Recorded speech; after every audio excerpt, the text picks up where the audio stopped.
बिस्मिल्लाहिर्रहमानिर्रहीम रब्बिश्रह ली सदरी व यस्सिर ली अमरी वहलुल उक़दतन मिन लिसानी यफ़क़हू क़ौली रब्बि ज़िदनी इल्मा। अस्सलामु अलैकुम व रहमतुल्लाहि व बरकातुहू। Students, I hope you will be fine, taking care of your health, protecting your salat, and also keeping your fast. So today the lecture of my topic is component of human food. Students, as all of you know that human beings need a lot of components in their lives because they have to grow up, they have to abilities to work to do, and the nutrition requirements of human and other animals are relatively complex as compared to plants. For example, अगर हम देखें कि humans की और animals की इनको अगर हम compare करें plants से तो उनकी nutrition requirements में काफ़ी complexity है, पेचीदा है. Like other animals जैसे कि nutrients जो humans use करते हैं, for example जो component हो गए carbohydrates, lipids, nucleic acids, proteins, minerals, vitamins, ये तमाम के तमाम इंसान की फूड के लिए फूड के अहम कंपोनेंट हैं जिनके बगैर इंसान की जो एग्जिस्टेंस है उसका इम्पॉसिबिलिटीज़ हो जाती हैं कि वो उसका वजूद कायम रखे, किसी भी ह्यूमन बीइंग का, किसी भी एनिमल का.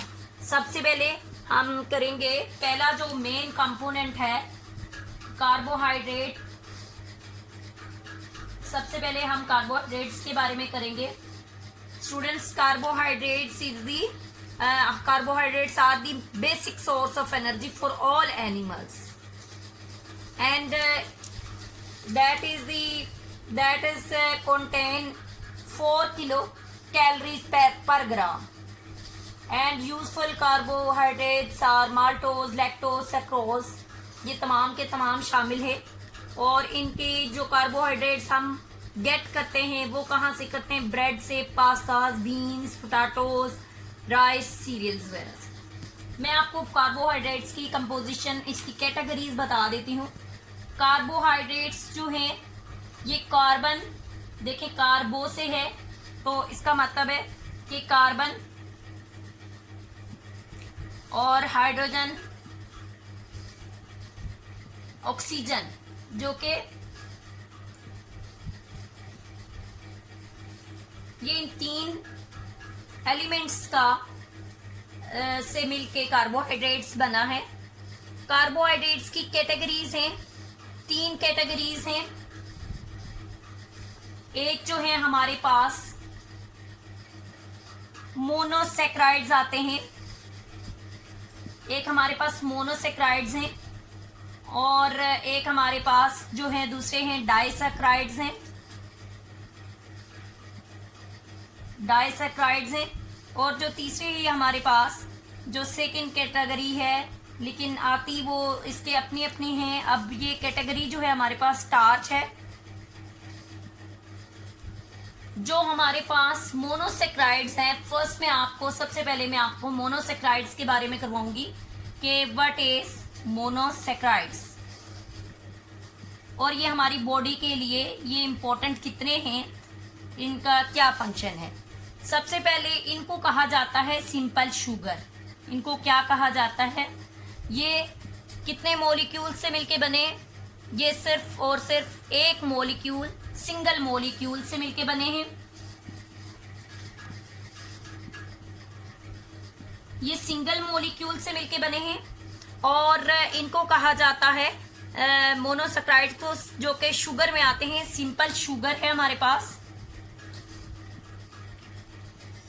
स्टूडेंट्स, जो सिंपल शुगर है इसका फॉर्मूला होता है C6H12O6.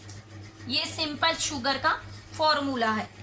अब ये जो मोनोसेक्राइड है यानी कि एक मॉलिक्यूल से मिलके बनी है, एक मॉलिक्यूल से मिलके बने हैं. ये सिंपल शुगर में हमारे पास 3 तरह की शुगर आती हैं. एक है हमारे पास ग्लूकोज, दूसरी है हमारे पास फ्रैक्टोज और जो तीसरी है वो हमारे पास है ग्लैक्टोज। ये जैसा कि 3 तरह की शुगर है, ग्लूकोज है, फ्रैक्टोज है और ग्लैक्टोज है। ठीक है, जो ग्लूकोज है वो आपको पता है कि ग्लूकोज हम कहाँ से करते हैं, ग्लूकोटा से। उसके बाद फ्रैक्टोज है, फ्रैक्टोज कहाँ से करते हैं हम, फ्रूट्स वगैरह से करते हैं।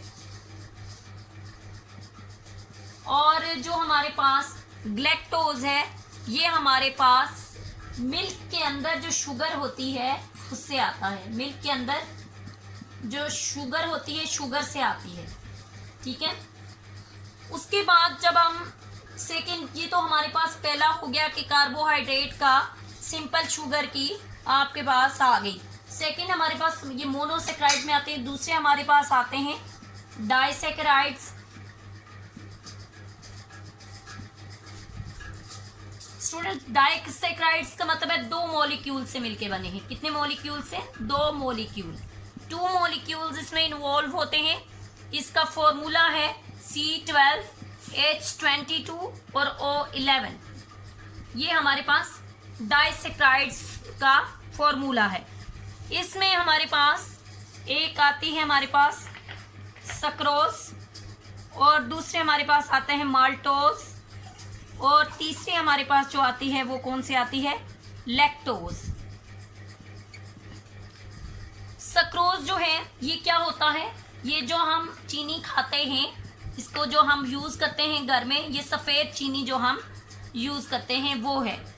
उसके बाद ये सफेद चीज ये बनती कैसे है?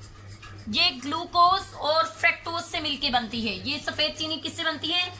Glucose plus fructose. ये ग्लूकोज और फ्रैक्टोज से मिलके सक्रोज हमारे पास आती है।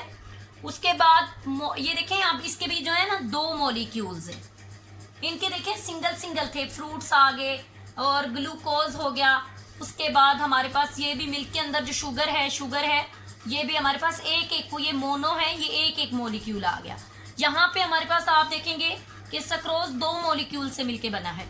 इसी तरह माल्टोज है, माल्टोज भी ये बना है ग्लूकोज प्लस ग्लूकोज। ये ग्लूकोज के 2 मॉलिक्यूल से मिलके बना है।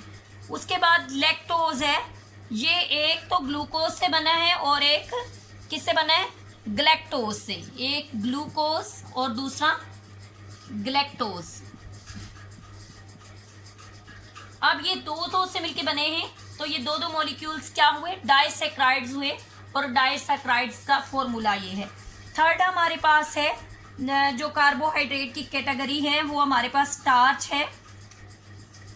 स्टूडेंट्स, स्टार्च जो है ये पॉलीसेक्राइड्स होते हैं। इसमें पॉलीसेक्राइड्स होते हैं, ये ज्यादा मॉलिक्यूल्स से मिलके बना है, तो या 2 से ज्यादा से मिलके बना है, जिसमें मेनी होते हैं। उसके अलावा ये पानी में हल नहीं होते। ये पानी में does not dissolve in water. पानी के अंदर ये डिजोल्व नहीं होते। और इनका फॉर्मूला क्या है? स्टार्च का फॉर्मूला है C6H10 and O5 and O5। उसके बाद जब ये सारे मॉलिक्यूल्स मिलते हैं तो क्या बनता है? स्टार्च बनता है हमारे पास। स्टार्च जो है स्टूडेंट्स 2 तरह के होते हैं। स्टार्च कितनी तरह के होते हैं? 2 तरह के होते हैं। एक होता है ग्लाइकोजन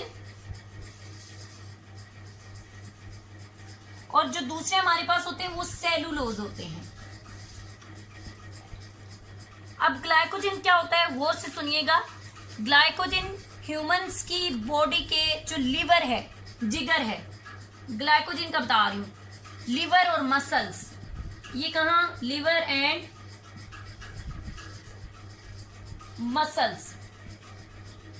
ये ग्लाइकोजन जो है ये लिवर और मसल्स में खुराक जो हम खाते हैं वो स्टोर हो जाती है।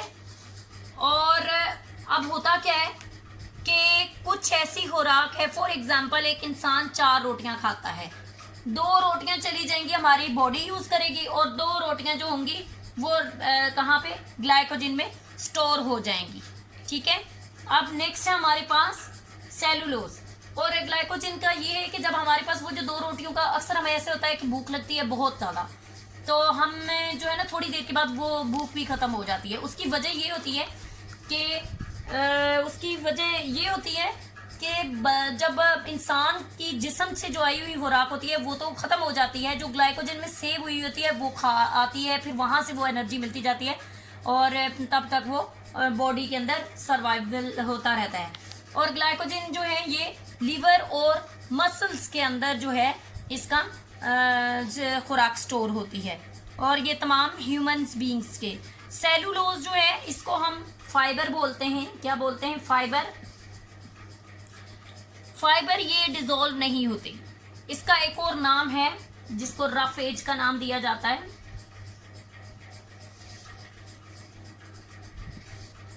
जिसका दूसरा नाम रफ एज है।